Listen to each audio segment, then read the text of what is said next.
Important شخصیت ہیں اور ہمیشہ میرے پروگرام میں آتے ہیں اور اہم سوالات کے ہیں.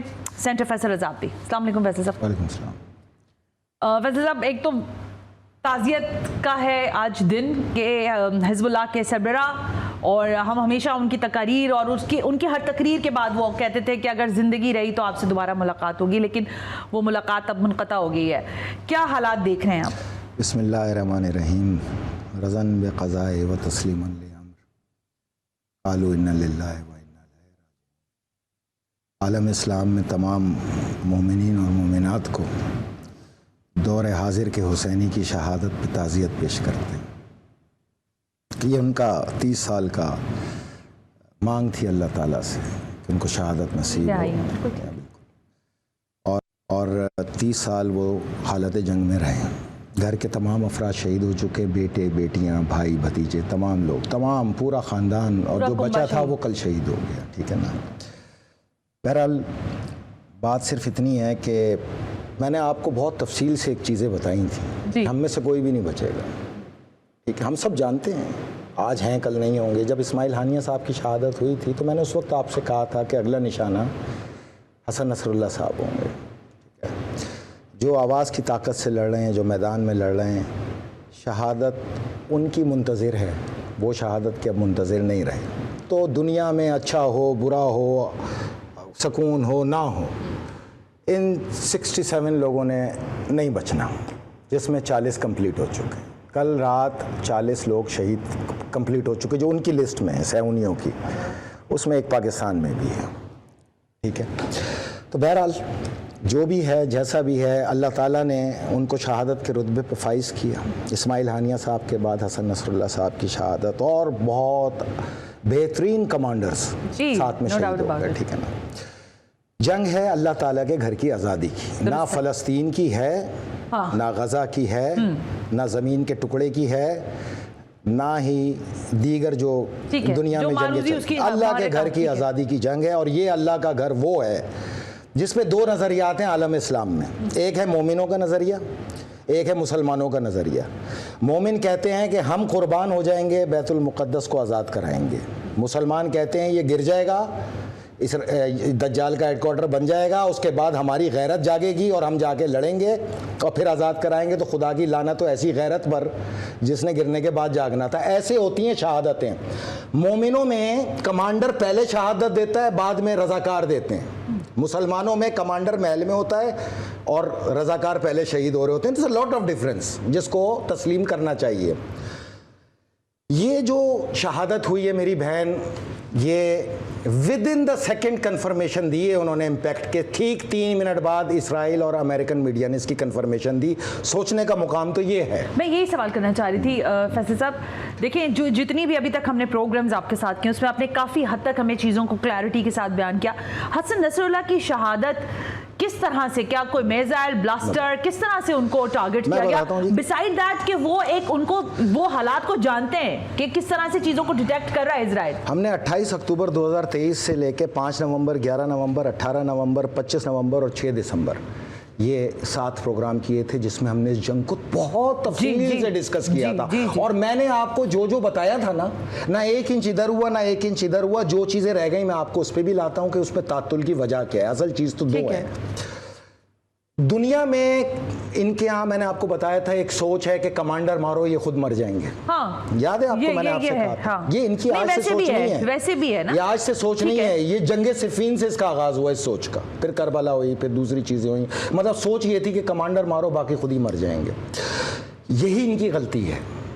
یہ اسوہ حسینی ہے، یہ امام حسین کا فلسفہ ہے. یہ کربلا سے ہمیں علم ہے، ہمیں طاقت ہے، ہمیں تعلیم ہے، ہمیں درس ہے کہ ہم اپنی زندگی میں اپنے جیسے بنا دیتے ہیں. یہ ایک حسن نصر اللہ نہیں ہے بیروت میں یا لبنان میں یا دنیا میں. جتنا حزب اللہ کا سپاہی ہے، ایک ایک سپاہی حسن نصر اللہ ہے. تو یہ جنگ تو نہیں رکے گی کسی صورت بھی، پہلی چیز. دوسرا دیکھیں، جب یہ انہوں نے کمیونیکیشن ڈیوائس سے ڈیٹیکٹ کیا ہے. اچھا، کمیونیکیشن اگر میں فون پہ بات کر رہا ہوں نا اور امپیکٹ ہوتا ہے تو اب وہ جو مجھے مانیٹر کر رہا ہے نا اس کو 1 سیکنڈ میں پتہ چل گیا کہ امپیکٹ پرفیکٹ لگا ہے جا کے, کیونکہ فون کی ڈیوائس بھی ختم ہو جائے گی اور ساؤنڈ بھی ختم ہو لیکن جائے گا. فیصل صاحب میں سوری میں تکرار سے کچھ سوال پوچھوں گی آج آپ سے, یہ حسن نصراللہ صاحب تاحال کیا ٹیلی فون, موبائلز یا اس طرح کی آلات؟ بھائی آپ نے جنگ لڑ رہے ہیں اور آپ اگر سرنگوں میں موجود ہیں تو کمیونیکیشن کے بغیر تو کام نہیں چلا کرتے نا, ہر صورت کسی نہ کسی جگہ جانا ہے. ہاں بالکل, آپ چاہے پیجر لے لیں, پیجر بھی تو کسی ٹاور سے چلتا ہے نا, کوئی ڈائریکٹ تو پیجر ڈیوائس نہیں رکھتے ہیں جو ارسطو دنیا میں چل رہے ہیں. ان ارسطوؤں کو چھوڑ کے اب ہم اپنی بات کرتے ہیں, کیونکہ اگر یہ ارسطو کسی لائق ہوتے تو آج یہاں پہ موجود ہوتے نا, ان کی ہٹ لسٹ پہ موجود ہوتے. جو اسرائیل اور امریکہ کی ہٹ لسٹ پہ وہی مومن ہے بس, باقی ارسطو ہیں. یعنی کہ حسن نصراللہ جس وقت ان کے اوپر یہ میزائل اٹیک ہوا, جس طرح ان کو ڈیٹیکٹ کیا گیا, وہ کمیونیکیشن ڈیوائس سے ڈیٹیکٹ کیا اور ان کو اسپاٹ پہ ہی شہید کرنے کے بعد ان کے پاس اتنی, ہمارے پاس کنفرمیشن نہیں تھی, ہمارے پاس صبح 6 بجے تک کنفرمیشن تھی, ہمارے پاس اس لیے نہیں تھی کہ بلڈنگ کا پورا ملبہ گرا ہوا تھا, نیچے بنکر ہیں, پہلے آپ وہ صاف کریں گے, اس کے بعد نیچے جائیں گے اور پھر اس کو دیکھیں گے, تو ہمیں اس میں تعطل آیا. بٹ وہ تیسرے منٹ کے اندر امریکن اور اسرائیلی ٹیلی ویژنز نے اور اسرائیلی فوج نے بیان داغا کہ حسن نصراللہ شہید ہو گئے. مجھے یہ بتائیں فیصل صاحب, اس دوران جس وقت یہ کمیونیکیشن ہوئی, حسن نصراللہ بنکرز میں تھے یا اسی بلڈنگ کے احاطے میں تھے؟ یہ بیسیکلی تو گھر تھا نا, یہاں رہائشی علاقہ تھا نا, یہ کوئی فوج کی الگ چھاونیاں نہیں ہوتی پاکستان کی طرح, وہ عوام میں ہی رہتے ہیں, ٹھیک ہے نا, عوام میں ہی رہتے ہیں اور یہ رضاکار ہوتے ہیں, انہی کی بہن بیٹیاں بزرگ, یہ سویلینز کہلاتے ہیں. سویلین ایریا تھا اور اس میں پورا خاندان شہید ہوا. اس کے نیچے بنکر ہوتا ہے ہر جگہ, لبنان میں, اسرائیل میں, شام میں, انہوں نے ان ہوائی حملوں سے بچنے کے لیے نیچے بنکر بنایا تھا. بنکر بم کو پہلے انہوں نے گائیڈڈ میزائل اور پھر اس کے فوراً بعد بنکر بم کا استعمال کیا. گائیڈڈ میزائل نے ان کو ٹریک کیا اور بنکر بم نے وہاں پہ جا کے امپیکٹ کیا. مجھے ظاہر کچھ ذرا تیزی سے چلنا ہے آج چیزوں کے لیے, مجھے یہ فرما دیں کہ اس سب کے بعد اسرائیل نے تو اپنا ایک پورا ریٹیلیشن, بھرپور ریٹیلیشن ود کنفرمیشن, جیسے آپ کہہ رہے ہیں ود ان دی سیکنڈز دے دیا, دنیا کو پیغام دے دیا ہے. اب اگلا ٹارگٹ اسرائیل آپ کیا سمجھتے ہیں کیا کرنے والا ہے, یا کیا اس کا پلان ہوگا؟ آیت اللہ خامنہ. کیا کہہ رہے ہیں آپ اس پہ پریشان نہیں ہوا کریں, یہ ہمارا میراث ہے شہادت, ہم تو خوش ہیں. یعنی اگلا ٹارگٹ آیت اللہ خامنہ خدا نہ خواستہ ہو سکتا ہے, ان کو ٹارگٹ کیا جا سکتا ہے, اسی لیے وہ فی الحال محفوظ مقام پر. بشار الاسد, پھر بشار الاسد, پھر رشین پریزیڈنٹ. پھر میں آپ کو پوری لسٹ ان کی تصویروں کے خاکے انشاءاللہ اگلے پروگرام میں دے دوں گا. اصل میں کمیونیکیشن کے گیپ جو آ رہے ہیں نا, اس میں ہمیں تعطل آ رہا ہے, ہمیں جو ہم جن سے رابطوں میں ہیں وہ رابطے ہو نہیں پا رہے. لیکن ایک چیز پھر فیصل رضا عابدی, 67 لوگ ہیں, 40 شہید ہو چکے, نہیں 27 رہ گئے. اس کا مقصد ہے جس جگہ پہ اب ہم کھڑے ہیں جنگ کے, تو اب یہ اس جنگ کا کیا پیراڈائم ہوگا, آپ کیا سمجھتے ہیں کہاں جا رہی ہے؟ میں آپ کو اس کا وجہ بتا دیتا ہوں. دیکھیں آپ میری بات سنیں, 28 اکتوبر 2023 کو میں نے جب آپ سے آغاز کیا تھا اس جنگ کو تفصیل سے ڈسکس کیا تھا. آپ یہ نہ کریں, اب تو آج تمام عالم اسلام میں ان مسلمانوں سے تقاضا ہونا چاہیے, وہ تقاضا ہونا چاہیے جو حسن, پہلے میں نے آپ کو 28 اکتوبر 2023 کو یہ بتایا تھا کہ ہمارا اس جنگ میں ایک ہی لوپ پول ہے بھائی, ایک لوپ پول ہے جس کی وجہ سے ہم رکے ہوئے ہیں. ہم اپنی طور پہ یہ جنگ نہیں لڑتے, ہم حماس کی ڈائریکشن پہ لڑتے ہیں, وہ جو چاہتے ہیں ہم وہ کرتے ہیں. یہ بھول جاؤ کہ یہ قیادت ایران سے چل رہی ہے یا لبنان سے چل رہی تھی, اس جنگ کی قیادت تو حماس سے چل رہی تھی.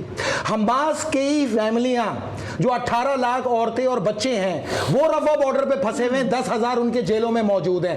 ہم جب ان پہ اسٹرائک کرتے ہیں تو یہ ان بچوں پہ ریٹیلیٹ کرتے ہیں, ان عورتوں پہ ریٹیلیٹ کرتے ہیں. میں نے 28 اکتوبر کو آپ سے تقاضا کیا تھا کہ تمام عالم اسلام چھوڑ دو, صرف ایک تقاضا کرو کہ یہ رفح بارڈر کھول دو. یاد ہے آپ کو, جائیں آپ 28 اکتوبر کے پروگرام میں, اس وقت یہ تمام ارسطو صحافی یہ کہتے تھے 3 دن کی بات ہے, ادھر سے نیگوسیشن ہو جائے گی, ادھر سے پیسہ لے لیں گے, جنگ ختم ہو جائے گی. خدا کی لعنت تو تم پر, اللہ تعالیٰ نے تمہیں تو ننگا کر کے معاشرے میں پھینک مارا کہ تم سے بڑا منافق کوئی نہیں تھا. آج 1 سال میں ہزاروں شہادتیں دے دی, لیکن ایک بات بتا دوں, 1 لاکھ سے اوپر اسرائیل کے سور بھی مارے ہم نے یہاں پر, 4,000 انڈیا کے سور مارے ادھر ہی حیفا کے اوپر. میری بات سنیں آپ, بات صرف اتنی ہے کہ اصل تقاضے پہ کیوں نہیں آتی ہو. میں نے 28 کو کہا, 4 نومبر کو حسن نصراللہ صاحب نے تقریر کی اور یہی الفاظ ادا کیے کہ کچھ نہیں کرنا, صرف ایک کام کر دو, یہ رفح بارڈر کھول دو. یہ عورتوں میں یہ یقین ہے نا کہ مرد چلے جائیں گے, مجاہد وہاں سے بھاگ جائیں گے مصر کی طرف, تو ایک کام کرتے کوئی مرد نہیں جائے گا, صرف عورتوں اور بچوں کو امان دے دو جن کی تعداد 15 لاکھ ہے. یہ ان کی مائیں بہنیں ہیں جو حماس کے مجاہدین ہیں, یہ جیل میں ہی ان کی مائیں بہنیں جو حماس کے مجاہدین ہیں. اگر ان میں سے جب شہادتیں ہوتی تھیں تو دنیا امپیکٹ کیا کرتی تھی, لو ایران نے مروا دیا. مطلب 1400 سال کی جو کلیجے میں پھڑکی ہے وہ نکل کے ایران پہ آ جاتی ہے. ہمیں تو پتہ ہے کہ ایران پہ پھڑکی آتی کیوں ہے. اب اس پھڑکی سے ہی تمہارا مقابلہ کریں گے, پھڑکی کا مقابلہ پھڑکی سے ہی کرنا ہے اب, کیونکہ ہمارا تو اب سب کچھ ہو گیا ختم, سب کچھ ختم ہو گیا. حسن نصر اللہ صاحب کی اور اسماعیل ہانیہ صاحب کی شہادت نے جو امپیکٹ دیا ہے یہ ایک صدی میں نہیں پورا ہو سکتا, ایک صدی میں. لیکن اب تمہیں نظر آئے گا ہر فرد حسن نصر اللہ, اب تمہیں نظر آئے گا ہر فرد اسماعیل ہانیہ, اب تمہیں ہر فرد جو ہے وہ آیت اللہ خامنائی کا جانشین نظر آئے گا, ان کا مجاہد نظر آئے گا. بالکل آپ بے فکر ہو کے بیٹھے ہیں, ادھر قبر میں لاش اتری, ادھر وہ 72 گھنٹوں کا آغاز ہوگا جس کا دعویٰ میں نے آپ سے کیا. جب پہلا قدم مجاہدین کا اسرائیل کی سرزمین پہ پڑے, وہاں سے گھڑی میں 72 گھنٹے دیکھ لینا. جن لوگوں کو انتظار ہے نا 72 گھنٹوں کا, یا تو ان ماؤں بہنوں کو نکال دو, اس لاش کو قبر میں اترنے سے پہلے ان ماؤں بہنوں کو رفح بارڈر سے کراس کر دو. تم مسلمانوں کا عالم اسلام پہ سب سے بڑا احسان یہ ہوگا. میری بات سمجھیے آپ رفح بارڈر کی, یعنی رفح بارڈر کھول دیا جائے تو معاملات کسی اور طرف ہوں گے. نہیں, اور اگر ابھی بھی یہ نہ ہوا. 18 لاکھ مائیں بہنیں تختہ مشق نہ ہوتی نا تو یہ 72 گھنٹے کی جنگ. اور آپ سنیں, اب ہمیں کوئی فرق نہیں پڑتا کون رہتا ہے اور کون. مجھے بریک لینے دینا. رفح کی بات, یہ بات بالکل ٹھیک کہہ رہے ہیں سینٹر فیصل رضا عابدی صاحب. یہ بات شہید حزب اللہ کے سربراہ جناب حسن نصر اللہ صاحب نے بھی کہی کہ رفح جو ہے وہاں پر آ کر ہم ظاہر رک جاتے ہیں, کیونکہ وہاں پر جیسے فیصل صاحب کہہ رہے ہیں 18 لاکھ خواتین بچے بوڑھے وہاں موجود ہیں. اگر ان کو انخلا ملتا ہے تو پھر معاملات بڑھ سکتے ہیں, بہتر ہو سکتے ہیں, ہم کچھ حکمت عملی تیار کر سکتے ہیں. لیکن اب مسلم امہ کی جانب پھر ایک دفعہ بات آ رہی ہے کہ امہ کیا کر رہی ہے اور باقی ساری بتاتے ہیں امہ کیا کر رہی ہے. اس کے بعد حکمت عملی حماس کی کیا ہوگی, حزب اللہ کی کیا ہوگی, اور آئندہ آنے والے دنوں میں مشرق وسطیٰ کے حالات پر اس سب کا کیا اثر پڑنے والا ہے.